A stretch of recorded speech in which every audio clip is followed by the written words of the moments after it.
semester. Before we get started, I just want to say a few words about Professor Tom Bell's background. Currently, Professor Bell is a law professor at Chapman University Fowler School of Law and an adjunct fellow at the Cato Institute. He earned his MA in philosophy from the University of Southern California and his JD from the University of Chicago.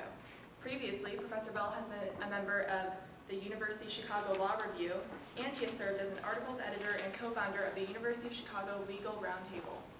In the past, he has also worked for a Silicon Valley law firm, and he has served as Director of Telecommunications and Technology Studies at the Cato Institute. He is an expert in various areas, including telecommunications deregulations, internet law, intellectual property, and public policy for a high-tech industry. Most recently, Professor Bell published a book on which this lecture is based. The book is entitled Intellectual Privilege, Copyright, Common Law, and the Common Good. Please join me in welcoming Professor Tom Bell. Thank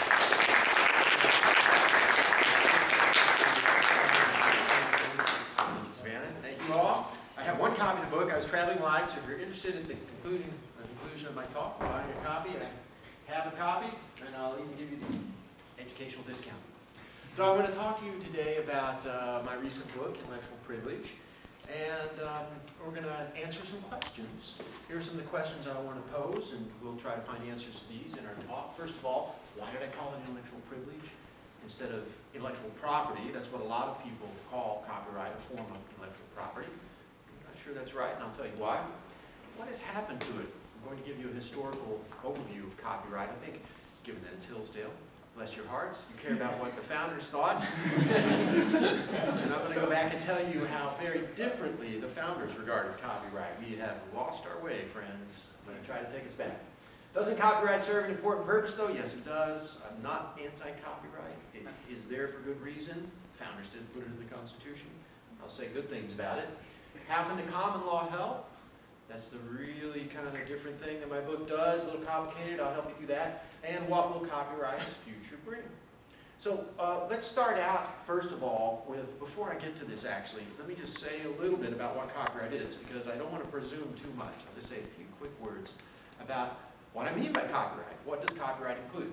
Basically, most people call it a form of intellectual property. I won't fight that, although I prefer privilege. I usually just abbreviate it, as most people in my field do. They call it IP.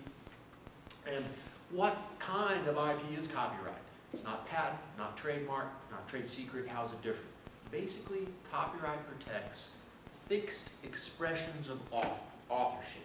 Okay, so this book, for example, is the kind of thing that would be copyrighted, and indeed is copyrighted.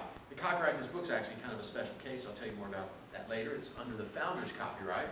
If you have a bottle like this and you look at it closely, you might find on it somewhere a copyright symbol. I don't see one here, but it probably is copyright protected. Why? Because somebody had to think through the organization, the decoration on this label, right?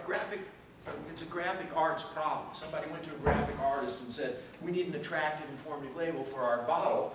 And somebody thought about it, and they picked the color scheme and the layout.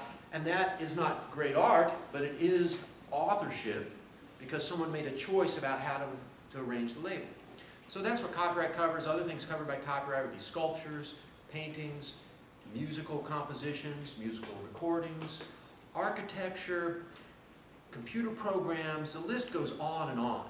It's basically anything, again, that's fixed, not extemporaneous and floating in the air, but it's recorded somehow, and it reflects authorship choices. So that's copyright in a nutshell. Let me contrast it really quickly with some other types of IP so you'll know the difference. Patents protect inventions, novel inventions, so useful things. There might actually be a patent involved with this bottle. I like to use bottles like this when I describe IP, because you can find every kind of IP often on something like this. Probably somebody came up with, they have these safety lids on bottles now. Somebody probably came up with that. There's probably a patent for that. It might be expired now. It's a useful article, not authorship. It's not an expression of someone's soul or even an expression of someone's graphic arts sensibilities. It's a useful device. So there's a patent, also in the Constitution. Trade secrets, if this were Coca-Cola, Dasani is actually manufactured or bottled by the Coca-Cola company, but if it were the beverage Coca-Cola, I could hold that up and say, allegedly there's a secret ingredient or a secret recipe for Coca-Cola. That could be a trade secret. And then I'll cover one more, trademark. It's called Dasani. and that's the trademark. And a trademark is different from copyrights and patents in that a trademark is the name or symbol of a good or service that helps you find it. When you're, say, at the mall. You're at the mall and you see the Nike swoop from across a long hallway, you know, well, that's where I go to get Nike. And there might be some originality involved in designing the logo, and it might actually be protected by copyright, but that's separate from trademark. All right, let me just take a breath there and see if you have questions about exactly what we're talking about when we talk about copyrights, okay? We could say more. I teach whole classes on this, but I'll move on now that we know what copyright's about. Let's talk about why privilege. Why do I say privilege instead of property?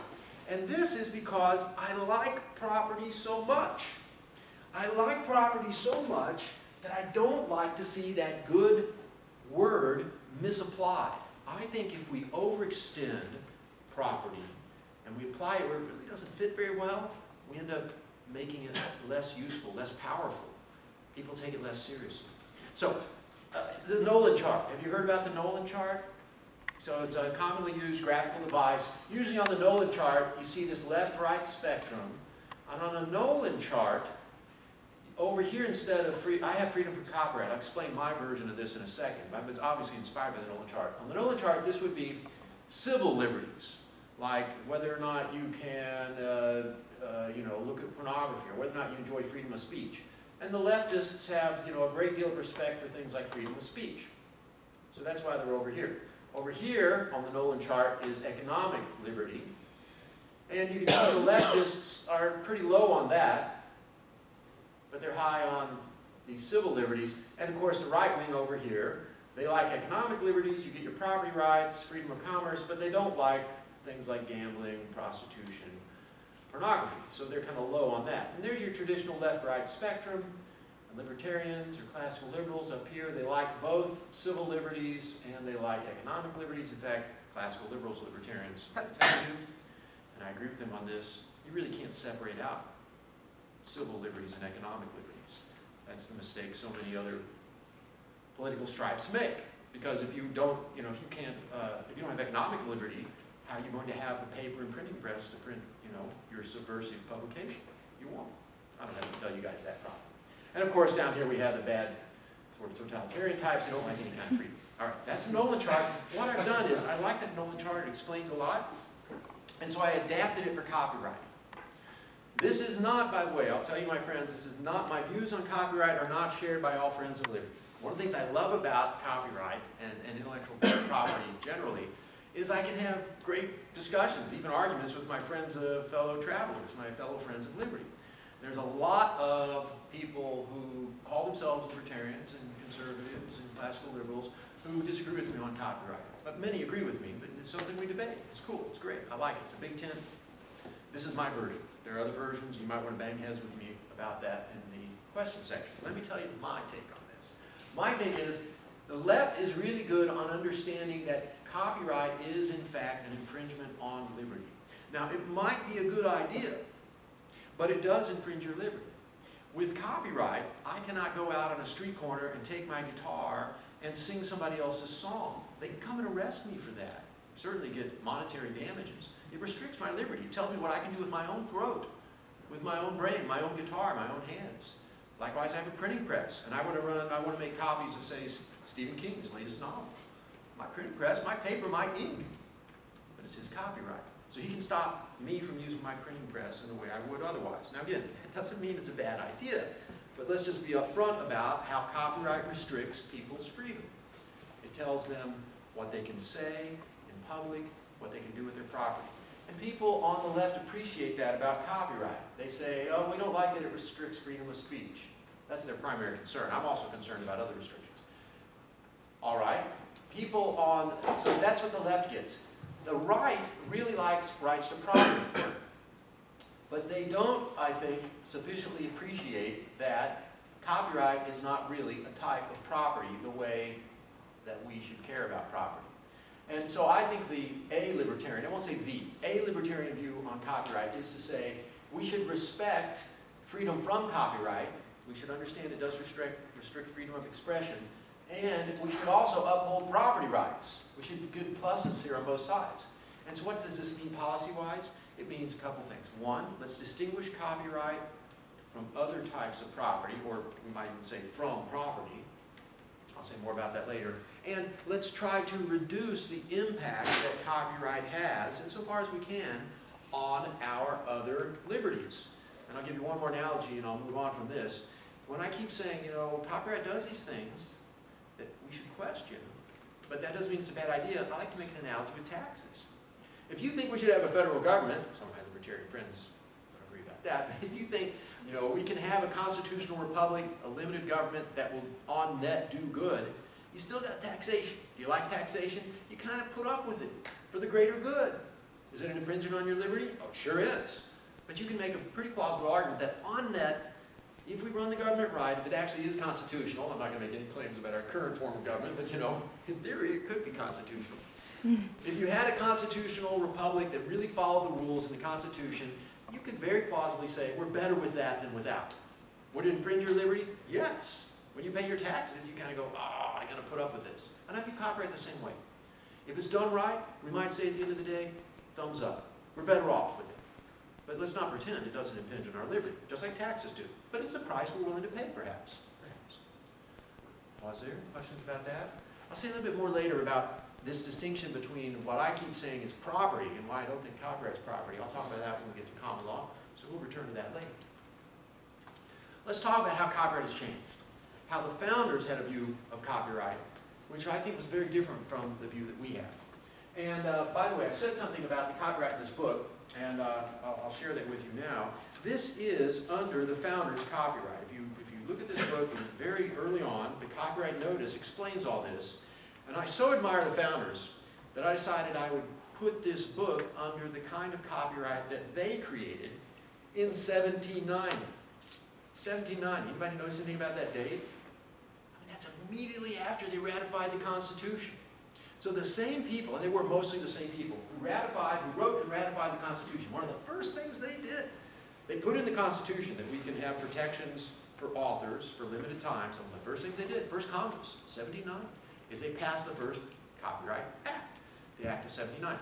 And I really like how they did things. So much that this book is under what I call the founders' copyright. So the idea is, this book was only copyrighted insofar as it would have been copyrighted in 1790. Does that make a big difference? It makes a huge difference. Let's look at how things have changed. The first Copyright Act, 1790 Act, had only 1,308 words. And, I had to estimate more or less. This is, it's kind of complicated with the present Act. It's just such a huge mess of stuff. It's somewhere, it's many orders of magnitude larger. Of course, that doesn't mean it's worse, but I do want to note that. By the way, this does not include the copious regulations issued by the Copyright Office. They didn't even have a Copyright Office in 1790, so that wasn't an issue. So there's a lot more verbiage than there used to be about copyright. Whether or not that's good or bad, we can debate. Let's talk about the substance of it, though. Let's take this little simple thing. One little thing we can look at with copyright is how long the term lasts. The Constitution says copyrights have to last for limited times, and copyrights still last for limited times. They haven't given up on that. But wow, it's changed a lot. The slope on this is constantly up, and let me explain to you how this graph works. So here's 1790. See, it's color-coded, 1790 Copyright Act. Basically, in 1790, the maximum copyright term, well, you can see here, it was 28 years maximum. In fact, what it was 2 14-year terms. So when you first applied for your copyright, they said, okay, you're good to go for 14 years. Come back later if you want the additional 14 years. And they did that for a number of reasons. I won't get into that right now unless you want to. But basically, it was a maximum of 28 years, and a lot of people with copyrights didn't even get that. They got 14 years, and then it kind of stopped. Maybe they weren't making money, it wasn't worth their trouble, they forgot, the author died. The author's estate could not renew the copyright under the 1790 Act. It was basically, the author had to live that 14 years to renew. So, 28 years maximum. And then you can see the next act, they modified copyright in the United States in 1831. And basically, what they did when they passed that act, wait a minute, they got the color coding on this. Anyhow, yeah, the color coding is a little odd here. I don't know how that happened. This is actually the 1909 Act. And so in 1909, when they passed that act, they increased it up to 42 years. And there's a little overhang here, which is a little odd. We can talk about that, but I just want to keep following what's going on here. This is, again, I don't know how the color coding got off on this. This is the 76 Act here. Well, anyhow, they modified it again. They added some years here, added years here. They keep adding years. They keep adding years. Every time they modify the Copyright Act, they keep adding years. They make it longer and longer and longer. So basically, it's gone from a maximum of 28 years to a current term of life of the author plus 70 years. So if I had done that book under conventional modern copyright, it would last, the copyright in it would last for as long as I live, plus another 70 years, assuming they don't extend the copyright again. As for personal works, it can actually last longer than that. I can get into the details, totally geek out on you, I won't, but it's possible for a copyright under the current law to last 120 years. Founders had a much more limited view. That kind of irks me right there. The founders must have had a good reason to have such a short copyright term. I'm such a big fan of the founders. I've grown my hair long like this because I want my hair to look like the founders. That's how much I love the founders. I want to live like the founders. And I put this book under the founders' copyright to replicate it because I think probably it's gotten too big, too much. And I'll say one more thing about this. I have another chart to show you that kind of explains why it keeps going up and up and up. You might think, oh, it's because lawmakers are so wise and they're looking out for us. Maybe. It's a possibility. It's a logical possibility. But I want to note something here. There's these little overhangs. What's going on with these? These little overhangs here. Why does it go not just up? These aren't just solid blocks. They kind of look like Oklahoma. Here's the various Oklahoma chunks. What's going on with that? Well, let's just look at this act. Here's what happened. 1909, they extend the copyright term for works that were created. Oh, okay, I see the color coding. I'm sorry. It's been a while since I looked at this. So they did create, so let's go back to, this is the 1831 Act. And they say, in 1831, right there, they say, we're going to make the copyright term 42 years. Everything forward from here on out up until the 1909 Act was passed. So actually the color coding is right. Sorry, I was a little confused. 1831, they say, we're going to extend the copyright. If you create something tomorrow, you get 42 years versus the old 28. Okay, well, what's this? They said actually, and if you have a copyright now that is still in force, they actually said if it's in its second term, we're going to give you some more years. Now that's a little odd, isn't it? Because the idea with copyright is, why do we have copyright? It's to encourage people to create stuff. It's an incentive program. And the people who created in, say, 1824, created copyrighted work, they did it. So you're in 1824, and you think, should I sit down and write the great American novel? Oh, I don't know. I worry about people copying me, and I won't get paid for it. Oh, but there's copyright. Oh, so I can stop people from copying me, and I can actually make money in my novel, 1824. So you sit down and write the novel. You were incentivized to do that. Did you need this extra chunk of time? No. We already squeezed the novel out of you. We gave you the incentive you needed. So what is this? Why did they do this gimme? Because they could. Basically, because those people went to Congress and said, you know, Congress, I got this novel. I'd like, well, let's be blunt, more money. Take a number, get in line, buddy. People do that in Washington. I want more money. Congress, will you extend the copyright term and kind of like, you know, give me a little bit more copyright? And that's what happened. And that's what this shows. This is the Mickey Mouse curve. And this explains why copyright keeps getting longer and longer and longer, and also keeps getting broader and broader and broader. I'll tell you more about that in a second. So this shows what happened in 1928 here, when Walt Disney created Steamboat Willie. And at that time, the act in force, the 1909 Act, gave Disney a term of 56 years. So Disney sat down and he thought, should I create a cartoon? Yeah, I'll do that. I'm in the business of making cartoons. It's worth my money because with a 56-year term, I got enough of an incentive. So he did that, and then the clock started ticking. And when this red line crosses this horizontal line, he's at zero. Disney's got nothing.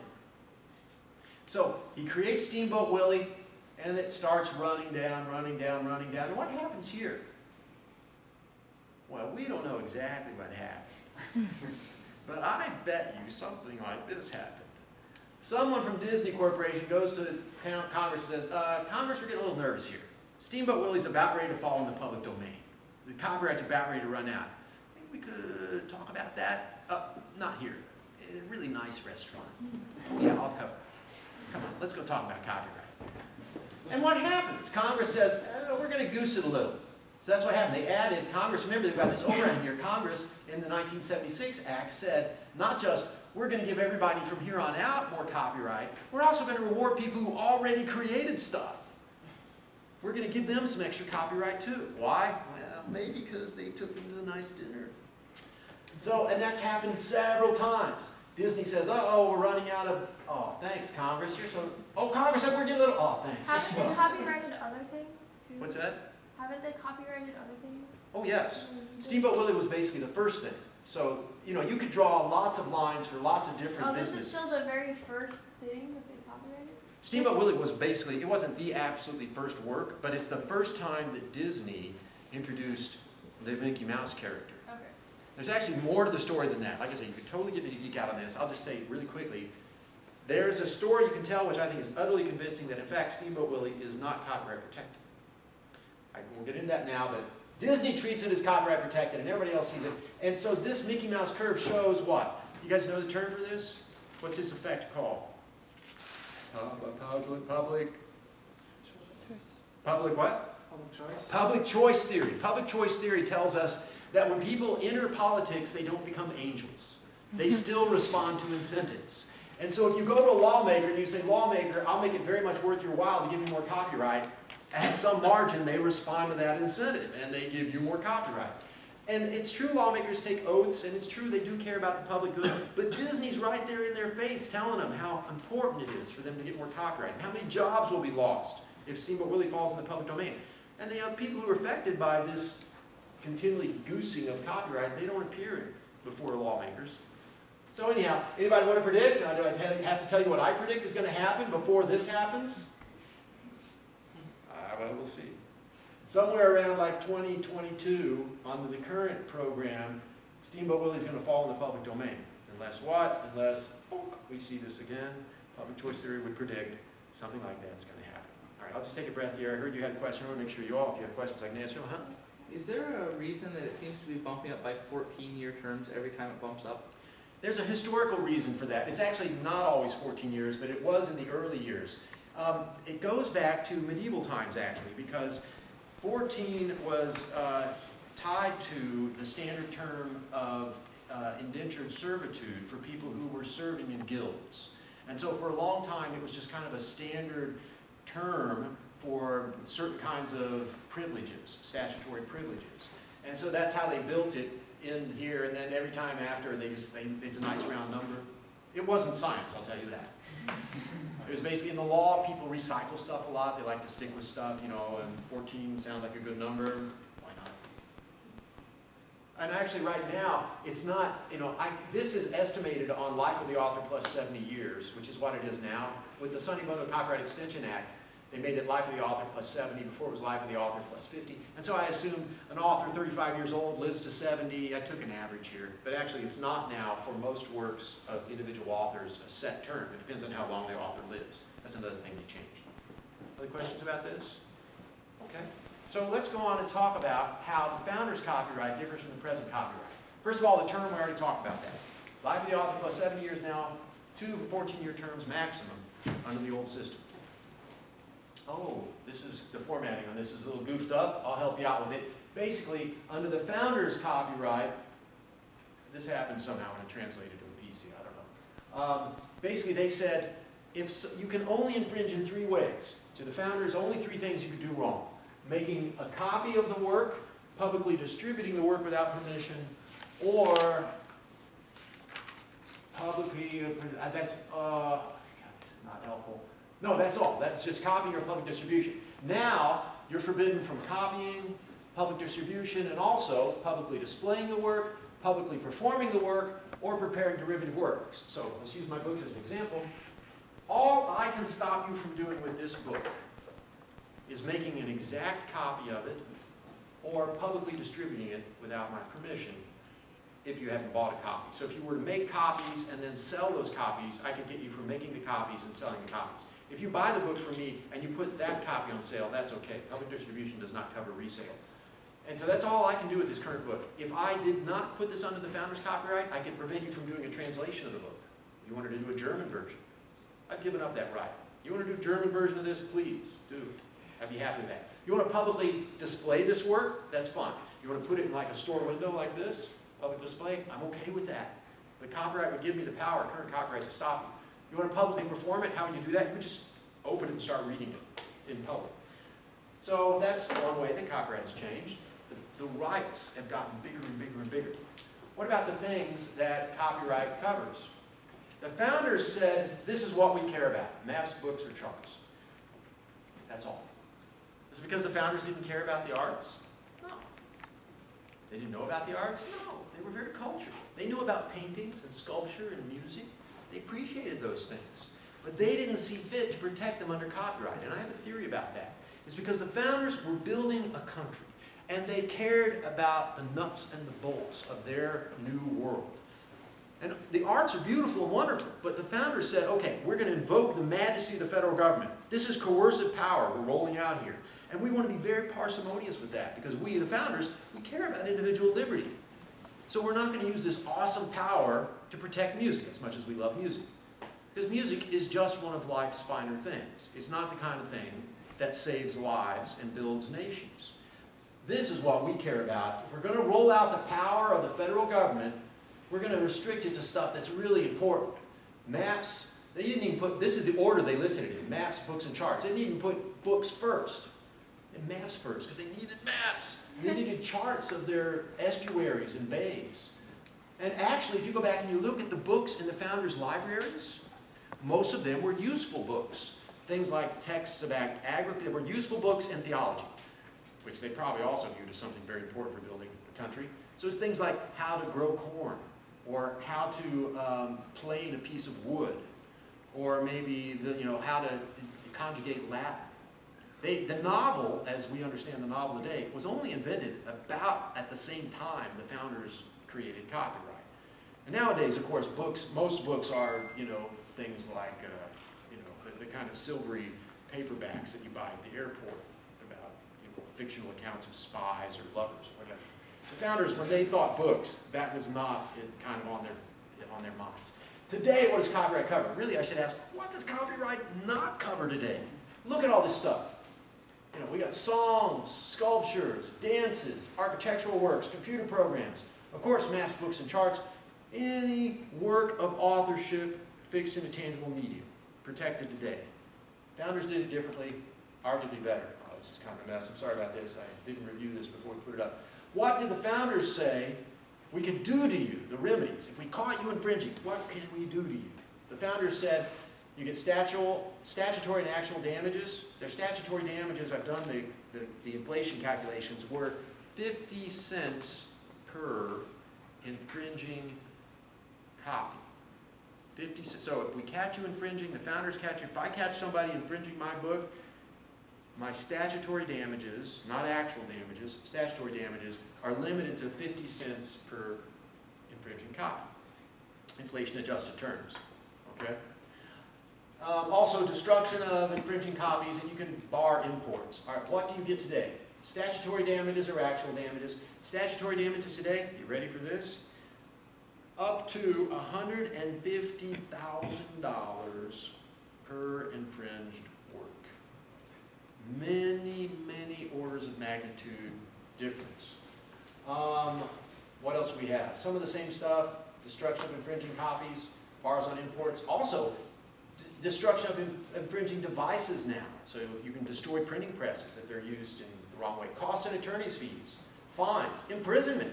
You can throw people in jail now. Founders, that was not something they let you do for copyright.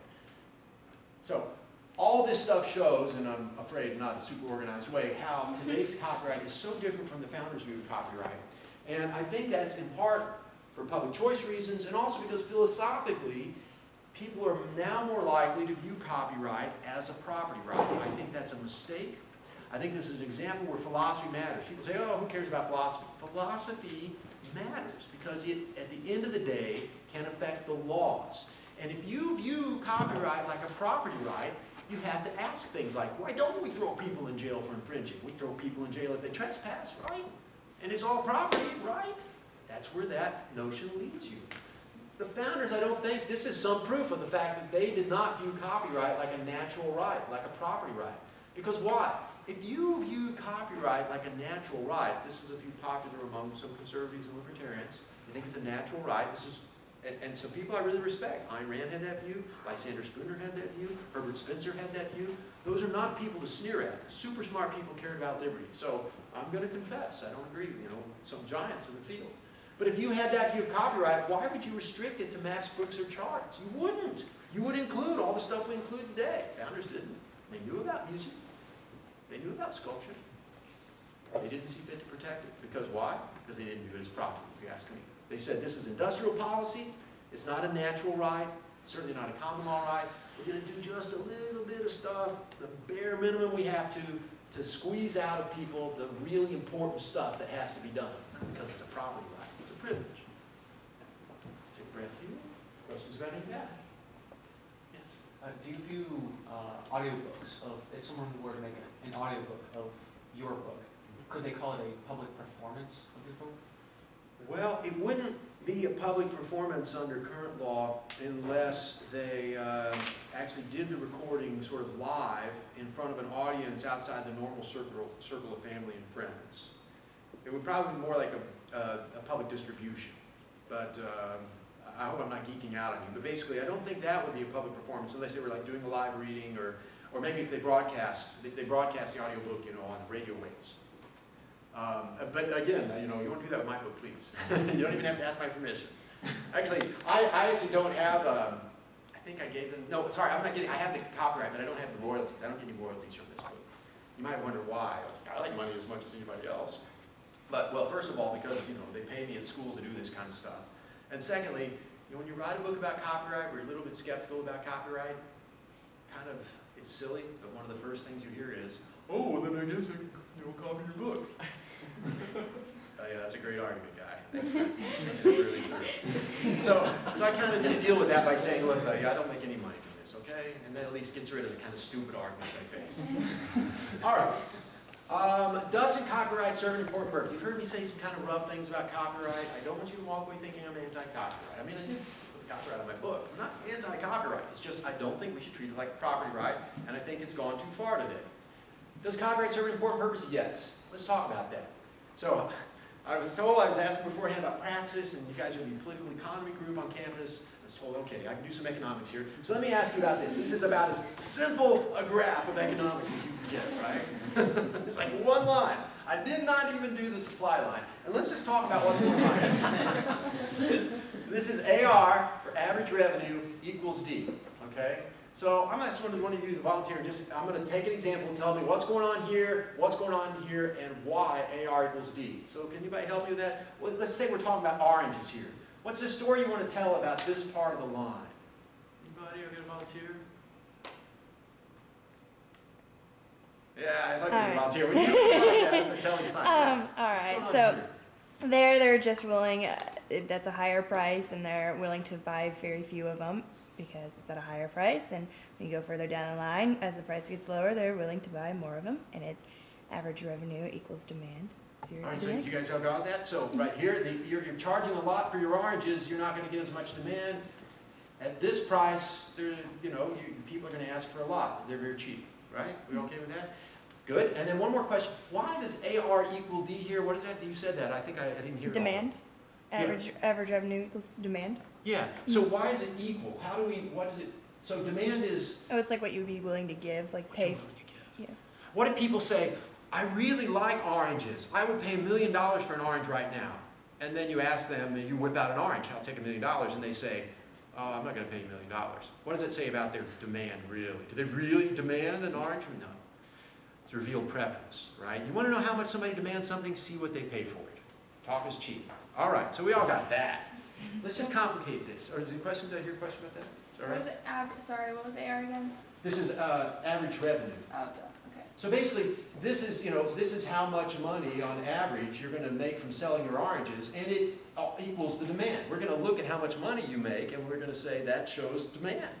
How much people really want oranges. At a high price, they want fewer. Lower price, they want more. Okay. Let's just complicate this a little, because this works for tangible goods. This makes sense for oranges. And here's the problem with copyright. Here's the problem with copyright. The AR and the D can get split. Now, some of you are getting one step ahead of me already, and you're going to say, that can happen with oranges too, and I will totally concede that point. But it's not as bad a problem. Let's just talk a little bit about this problem. Why would I split the line? I got it covered, thanks. Yeah. Why would I split these lines? Can anybody tell me why I would split the lines? You don't usually see this in economic charts. You could see it if people talked about, I'll give you a hint here, they talked about theft. You don't usually see that. What's going on here? Anybody want to tell me about that? Why would demand, yeah, go ahead. Is that copyright infringement? This is copyright infringement. Copy and give it away to friends? Yeah, so when you see this split, what this says is there's actually demand revealed by sort of the expense people are willing to go to get the copy versus the revenue generated. So I'll give you an example here. Suppose you're talking about, it's a new album that comes out and it's copyrighted, and you really want the album, and so you work really hard to get an illegal copy. You've expended resources to get an illegal copy. You have evinced your demand because you've incurred costs to get your copy. But if it's an infringing copy, you don't pay. So that's not revenue for the copyright owner. And that's the problem with infringement. You have demand for copyrighted goods, which is not reflected in revenue generated because people get illegal copies. And can this happen with oranges? Yeah. People steal oranges. So the actual demand for oranges, is not equivalent to the average revenue. In fact, if there's theft. And theft happens with tangible goods, but it's especially likely to happen with intangible goods like copyrighted goods. All right, with that? Why is that a problem? Because of this. Same chart again. The only thing is I put in average costs. Now this is a tragedy. This is actually a picture of tragedies because the unauthorized infringing uses discourage authorship.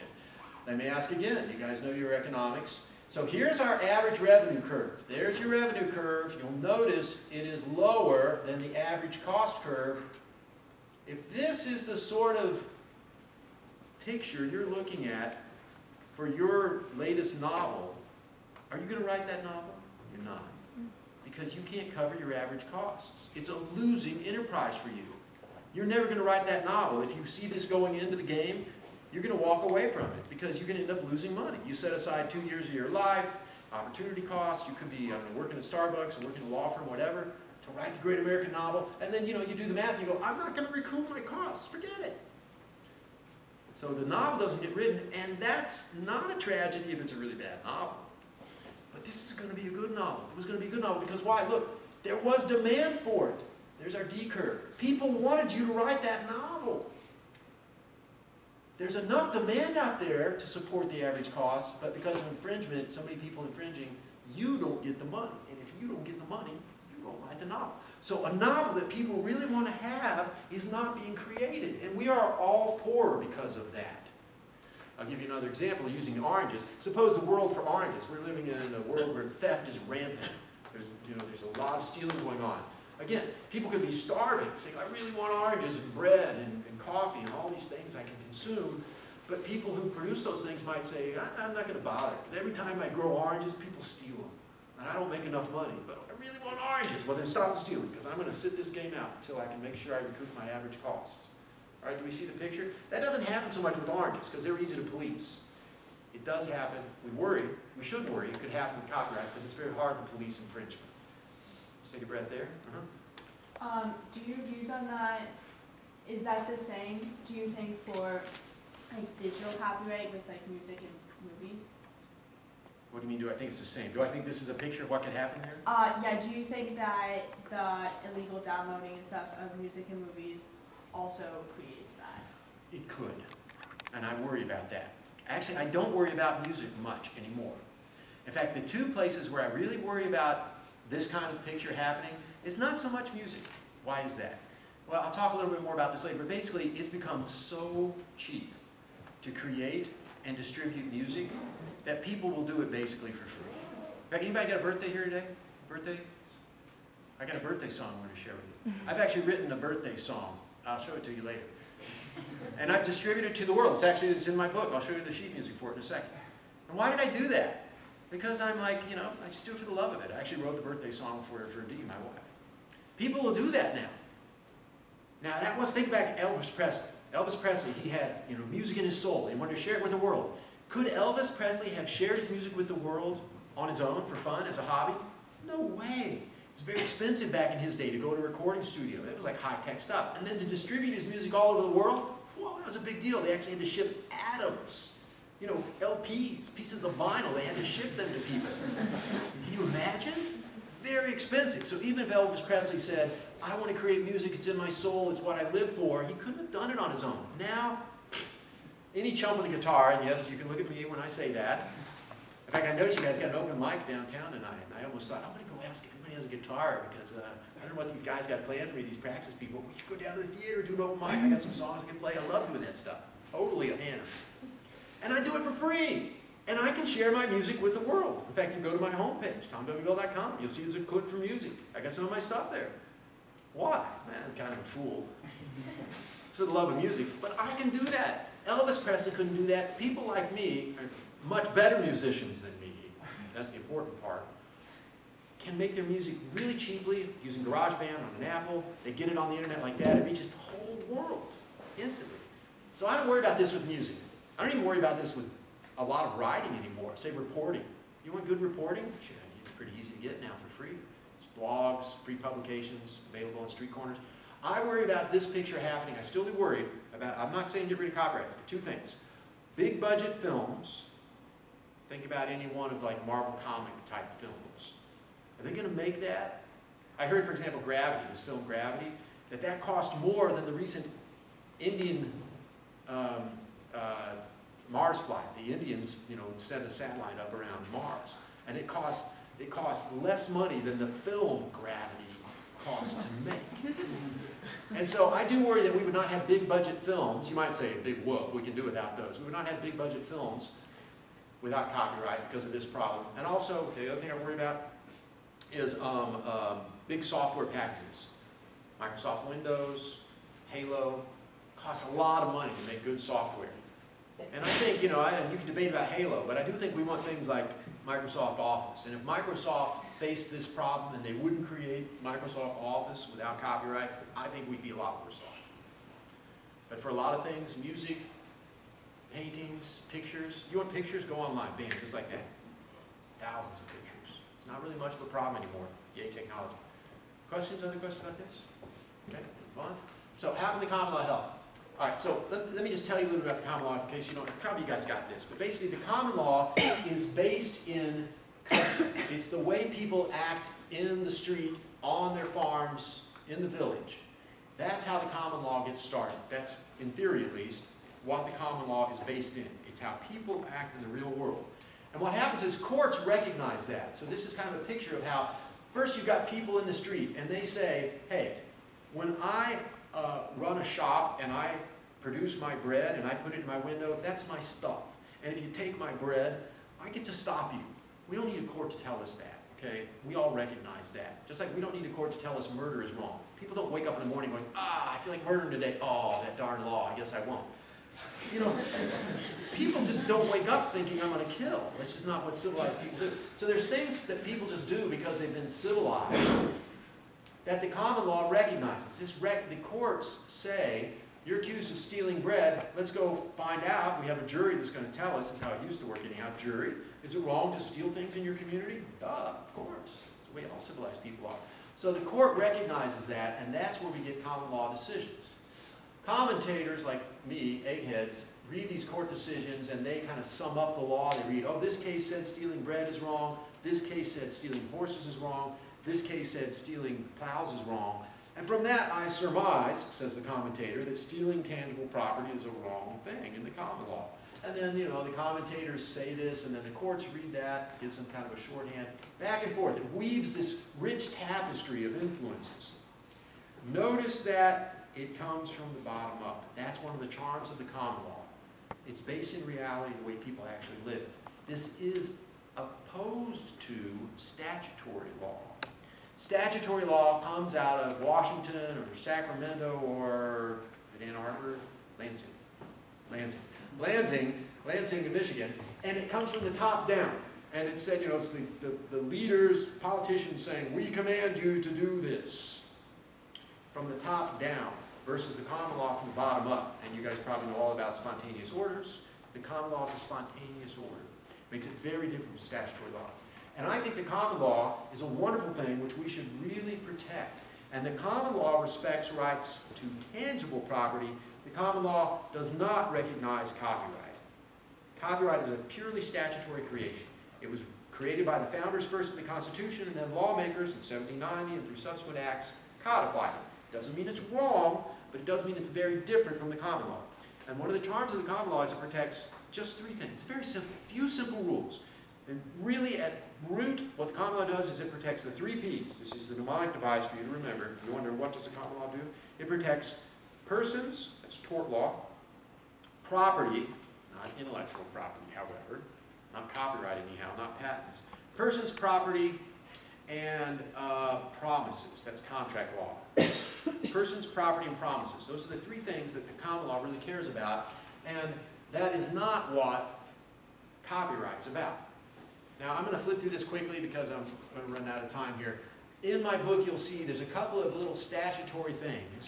Since it is statutory law, and I'm worried about what common law is suffering under copyright, I've made a couple of proposals in my book for changes to the statute. This is a change to the Copyright Act that would, I think, help protect common law rights from overreaching by copyright.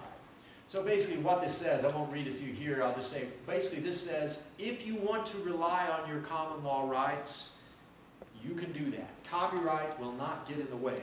So the idea I want to get at here, you remember earlier we were talking about how I think there's a lot of kinds of copyrighted works now that people will create without the need for this statutory privilege of copyright.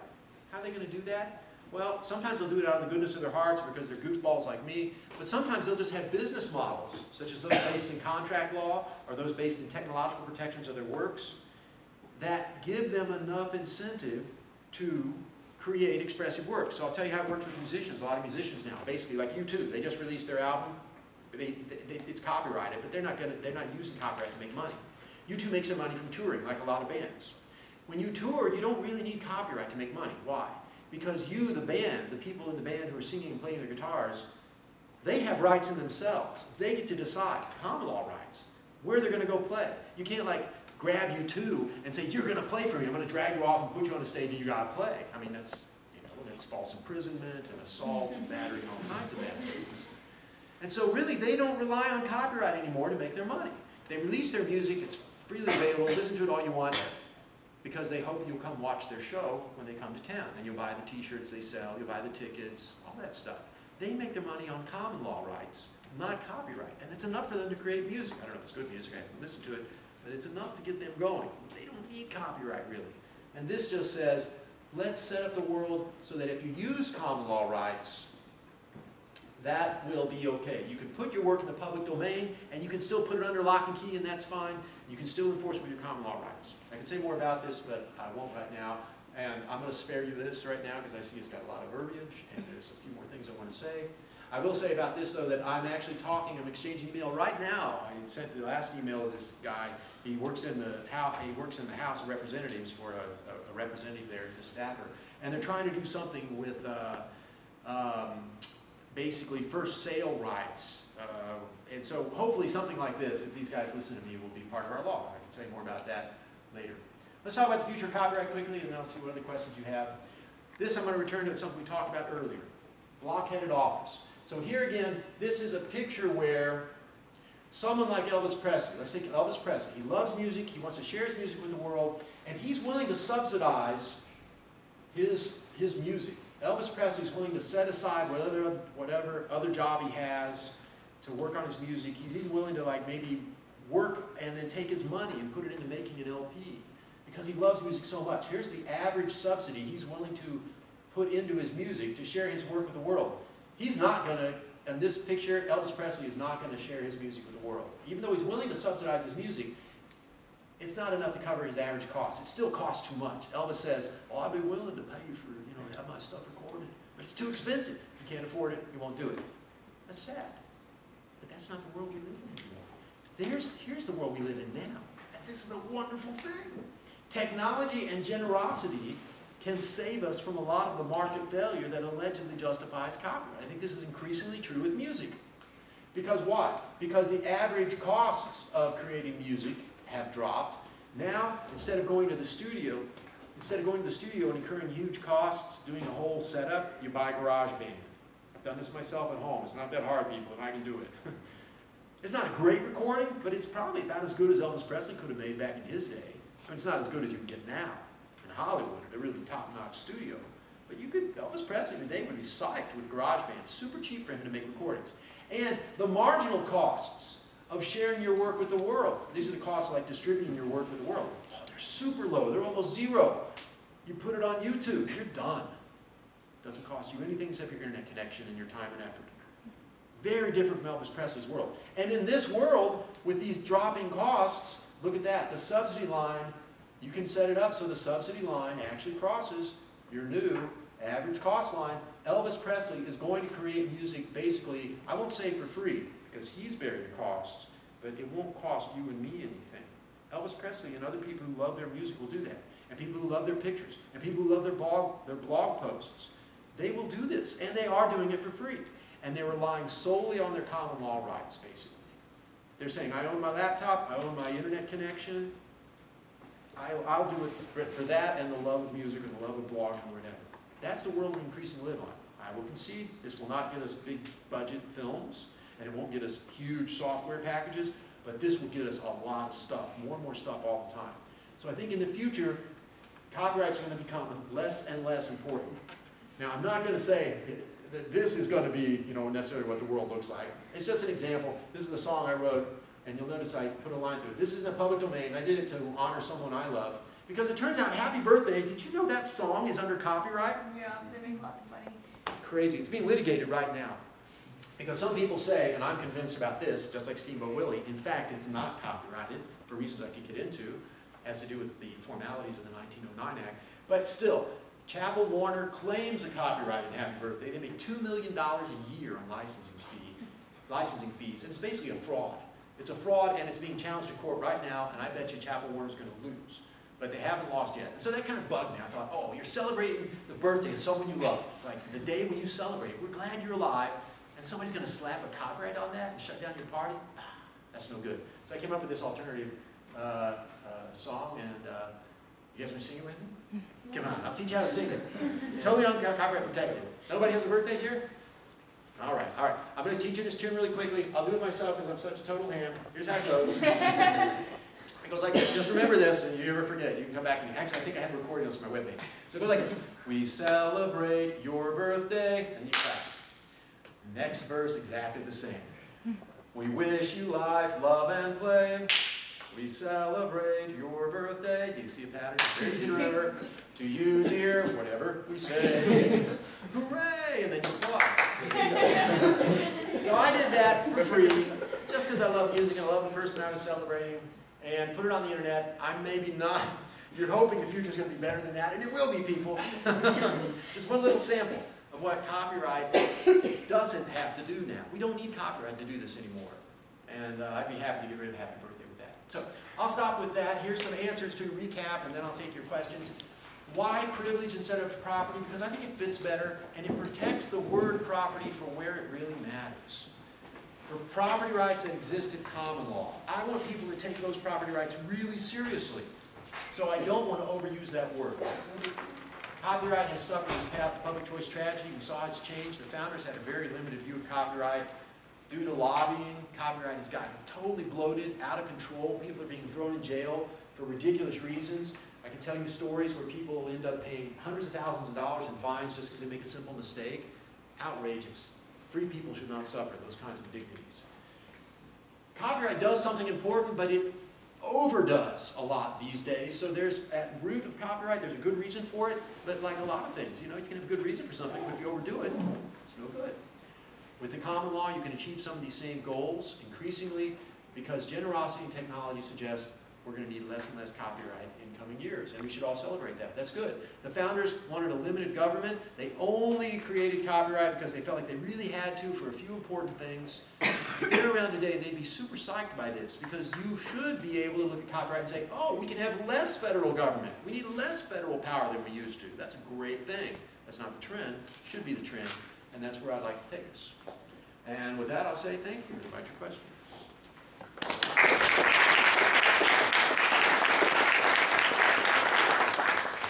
So if you have any other questions, I took questions as I went along. I heard you had some. I want to address them. But is there anything else that you have left that I didn't get to? I'd be happy to hear that now. Any other questions? Yes. You mentioned people have begun to view intellectual property more as a regular property right today. Why do you think that is, and thinkers you think contribute to the trends in thought? So the argument why it's a natural property right? Yeah, why people view it. Yeah. View it. It's not a crazy argument. I address this at length in my book, but basically it's a Lockean argument. You've probably heard the Lockean argument for property. So Locke tells a story where if you're in a state of nature, there's no government, you own yourself. He actually bases that in theology. He says, Locke doesn't say you own yourself, you actually hold yourself in trust from God. God owns you. This is why you can't commit suicide, because you don't own yourself. You're on loan from God. But at any rate, you have control over yourself in a state of nature, and you're walking out in the woods, and he says acorns, because apparently you can eat acorns. You gather up a lot of acorns, and you put them in a basket. They're your acorns now. Why?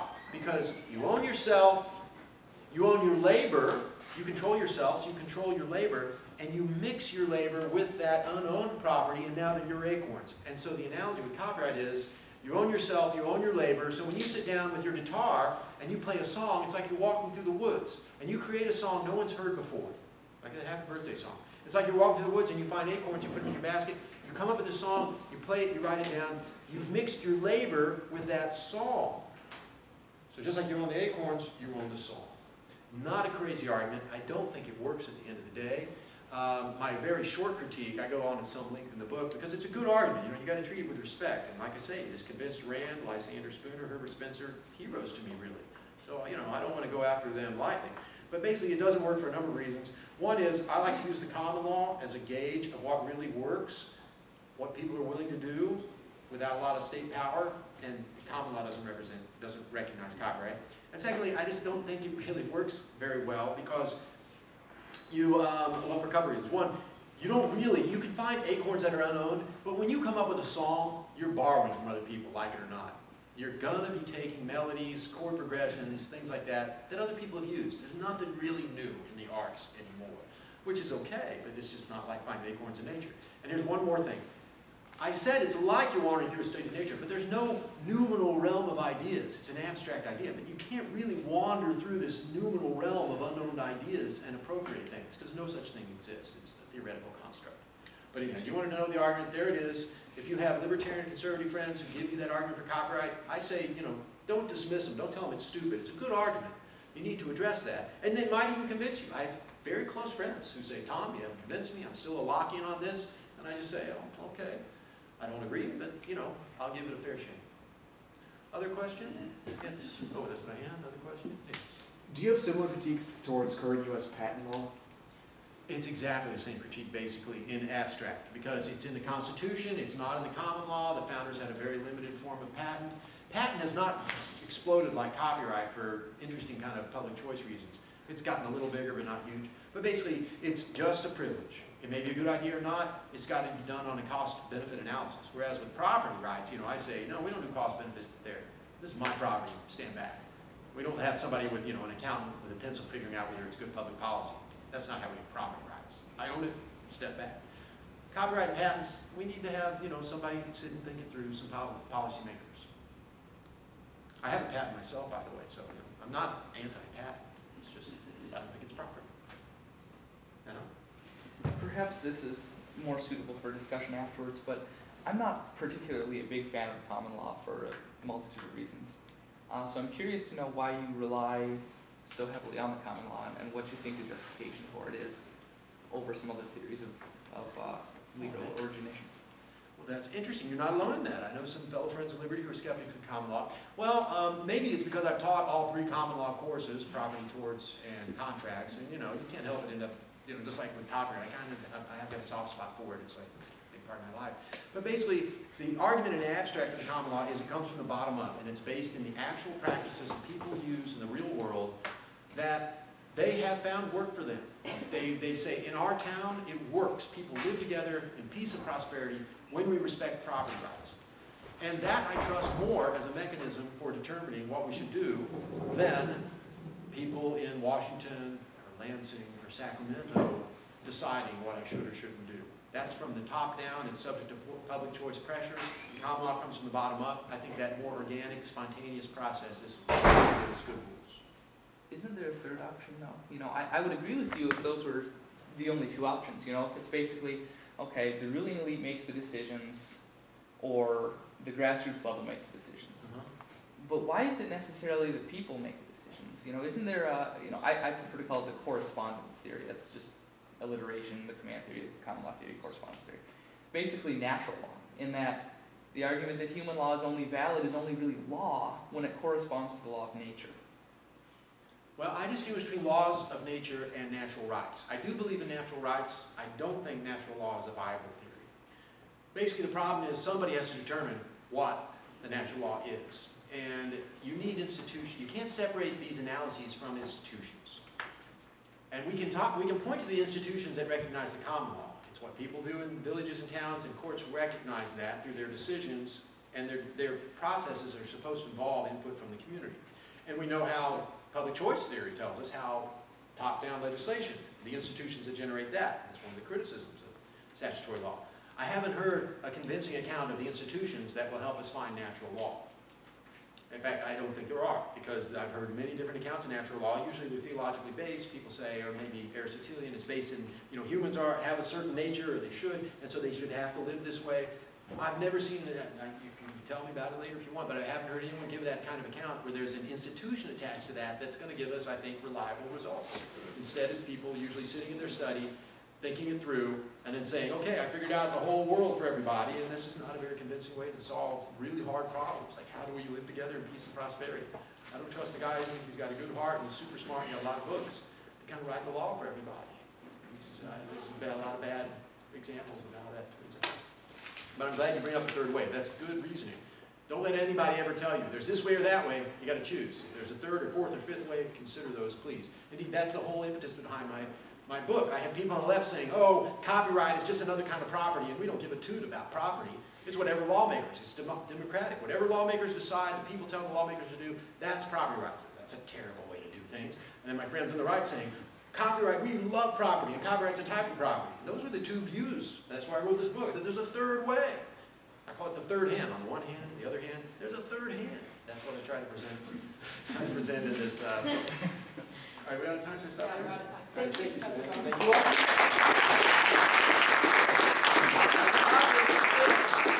Discount for you, $15. Is there anywhere where we can get your presentation slides? I don't know, if you can make it available, Do you want me to make it available? yeah, you can make this available. So we're gonna I provide know, yeah, we